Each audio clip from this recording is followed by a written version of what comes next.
Now, before we head off to do what we came here to do, I just want to show off one more detail here in Castletown. The singing troupe!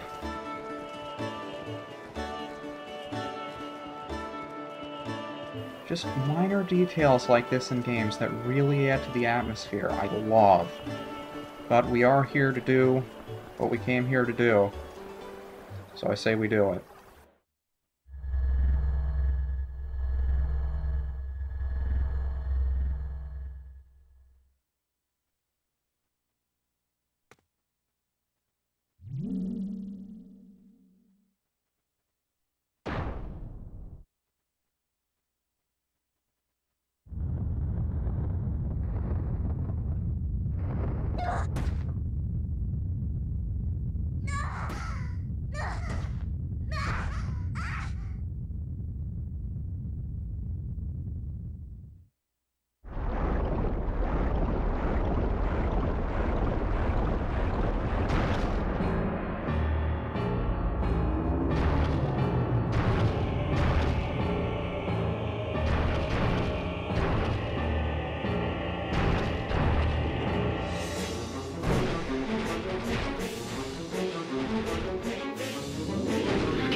And with that, the barrier Ganon put up to prevent us from progressing into Hyrule Castle has been broken.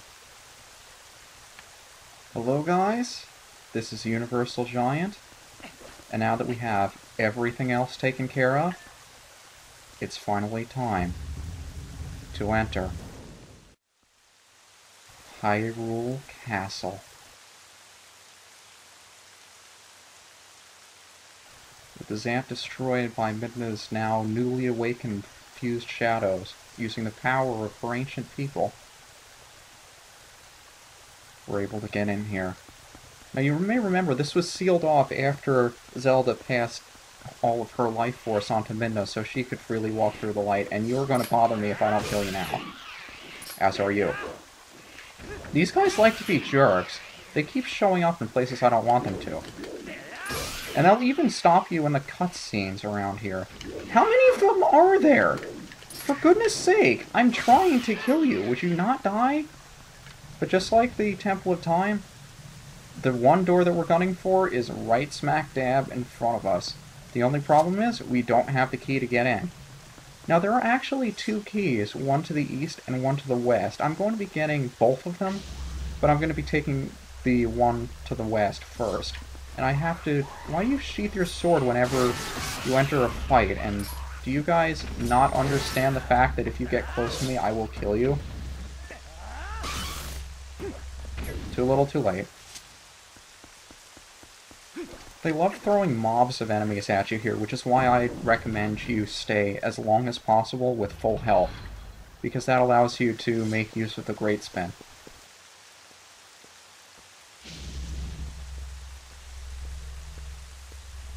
I also love how the barriers around here look. It's not just the, Twilight barriers that they sent down for the Shadow Beast.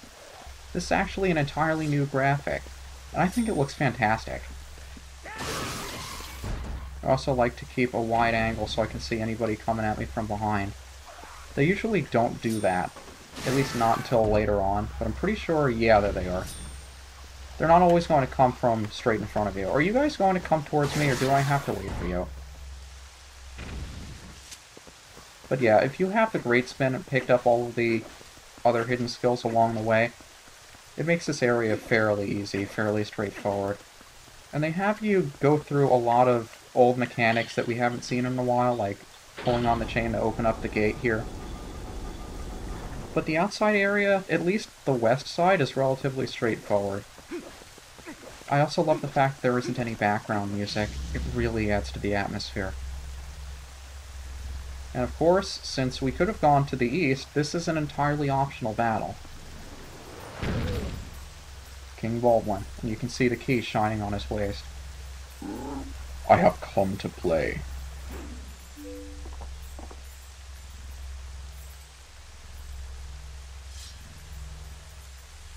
Now this battle is entirely the same as it was in the Arbiter's Grounds, and if it's not, it's just too similar for me to notice. But I just like spamming the backslice. I don't remember if we could do that back then, but we can now, and it makes this fight a lot easier. Especially because he shouldn't be able to land a hit on you if you are doing it often enough. He will block your attacks, though, if you're not actually getting around him. And for some reason, Link's not liking to do the backslice. Maybe he doesn't like spamming. Link, you aren't any good at spamming in Smash Brothers anyway. At least not to my knowledge. So I guess I can understand it's not really in him to do that. But yeah, all of his hits will do 3 hearts worth of damage. But if you have as many heart containers as I do, and health isn't an issue, this battle isn't hard.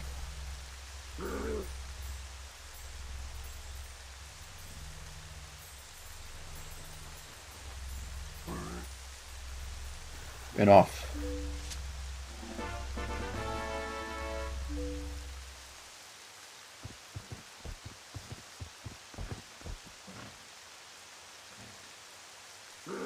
I follow the strongest side. That is all I have ever known. And those are his only lines of dialogue in the entire game, as he rides off.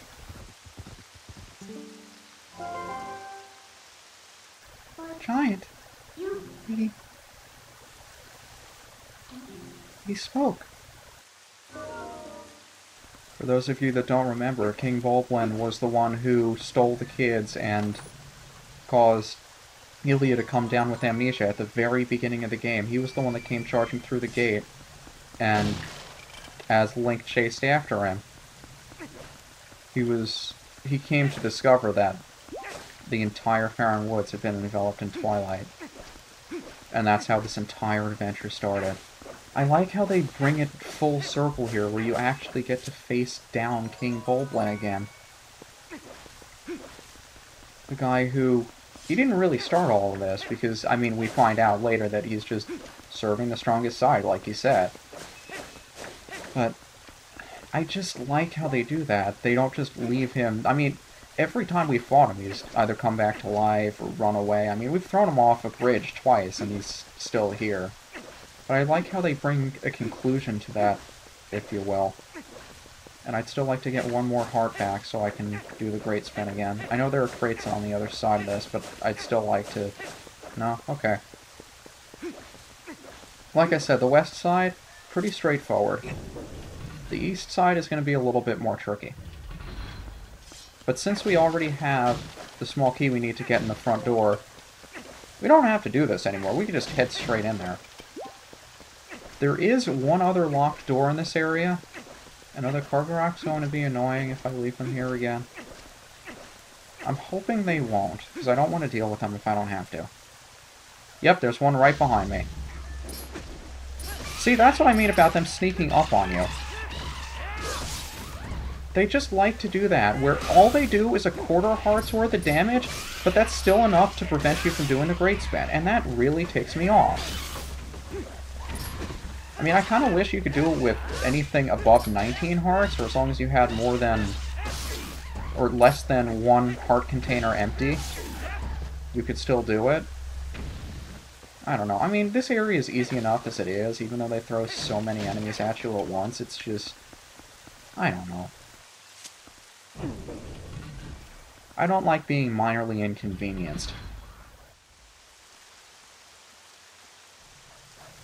Of course, our tower archers. Take you out if I can, without having to zoom in, because I'm pretty sure somebody's going to come after me. Of course. I did shoot down the guy on the main tower, right? Pretty sure I did.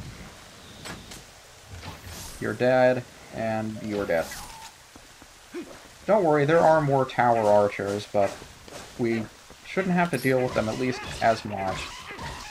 And you can see the exploding barrels over there that do explode if you do anything to startle them, so I'd stay away from them, unless you want to try to blow up your enemies with them.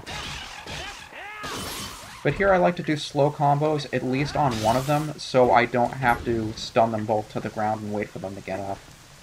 At least I found that to be the easiest way to take those guys down. You'll notice the breakable walls over there. And you'll also notice more wild boars here that we haven't seen since the Arbiter's Grounds, I think. No health here, really?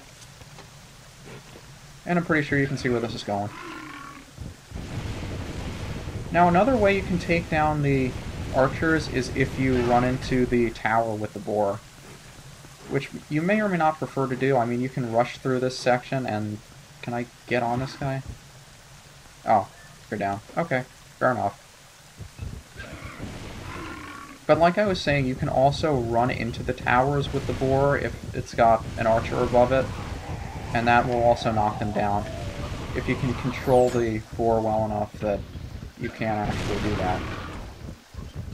And I'm not sure where I'm going from here, so I may just run to a wall for the sake of dismounting. Oh, yellow rupee. Nice. It's unfortunate that money really doesn't have a purpose anymore. Sorry about hitting you there, boar. You're really helpful to me, and I shouldn't do that. But if we follow along over here, you'll find another section. Now this section did confuse me a little bit the first time I went through here, but if it takes you long enough to figure out, Midna will just pop up and do her thing. So what I like to do is get rid of as many of these leaves on the ground as possible. And when you do, you'll see the shape of a Triforce and a lightning bolt and moss, which happens to be the shape that these towers take over here.